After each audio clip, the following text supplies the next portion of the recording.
seated. Y'all can be seated in the house of Amen. I look around and see so many familiar faces.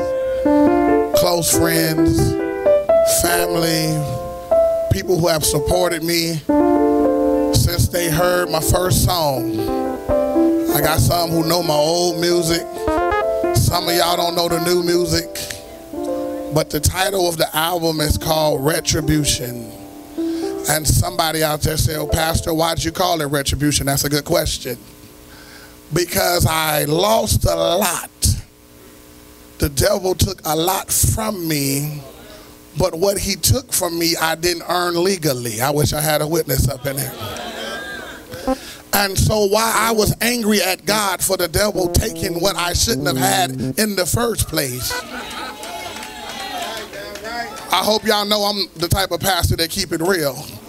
While I was sitting in a jail angry with God because I went from having it all to having nothing, I had aunties and grandmothers praying for me, and my auntie, she's here, Aunt Bree, said, don't worry about it. God is just using you as a testimony. And with all the evidence that they have, don't worry, when they let you out, you'll never return to jail again. She said, you're going to have a big church. You're going to be a pastor. She was prophesying to me. And then my mama said, she said, God showed me some things. And they went from 5 years to probation. And I said, Mama, this deal sounds so good that I'm ready to sign. And Mama said, that ain't what God showed me. God showed me they're going to dismiss the whole case. Well, come on now. I said, Mama, if I take it to trial and lose, you know how you can't really get loud with your mama, but you gotta, Mama, but my lawyer had said, if we lose, I'm gonna do the 5 years. Probation sound a lot better to me than the 5. But Mama said, that ain't what God showed me. So I said, all right, Lord, I've been running from you for a long time. I knew I'd been called to preach at 18 years old. But I love women too much and drinking too much, partying too much and acting a fool. And so I said, Mama, okay, I'm going to trust in the God you and Grandma always talked about and taught me in Sunday school. I'm going to go all in. Come on now. You know how it is when you got a lot of friends, when you got money, and then when you're broke, they all of a sudden. So I got to see my true homies, and my circle started to get smaller and smaller, and while I thought I was losing, God was actually adding by subtracting. I wish I had. And so, got a phone call, and my lawyer said, they dropping. Come on now, hold on.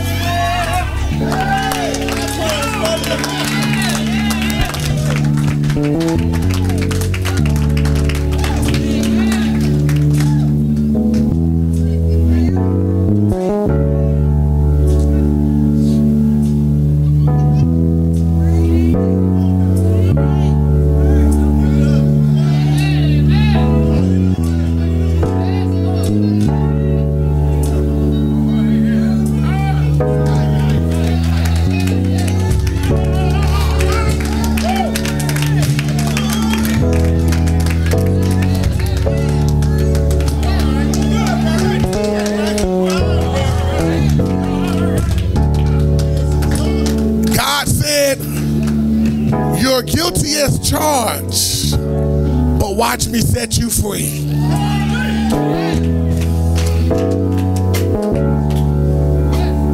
And one of the greatest moments of my life was when I did my first sermon, and both of my grandmothers were there.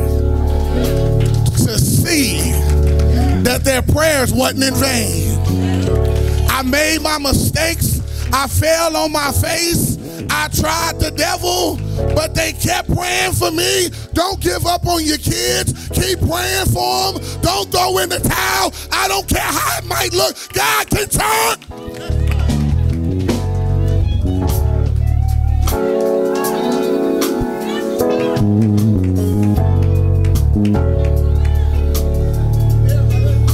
God, that thing around. So the first song that you're going to hear tonight is called What Can Your God Do? Because my God proved to me when they had the evidence, they had the witnesses.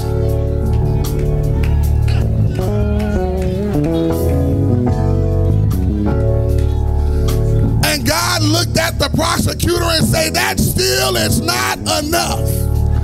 Because with everything you got, I got the blood. I wish I had.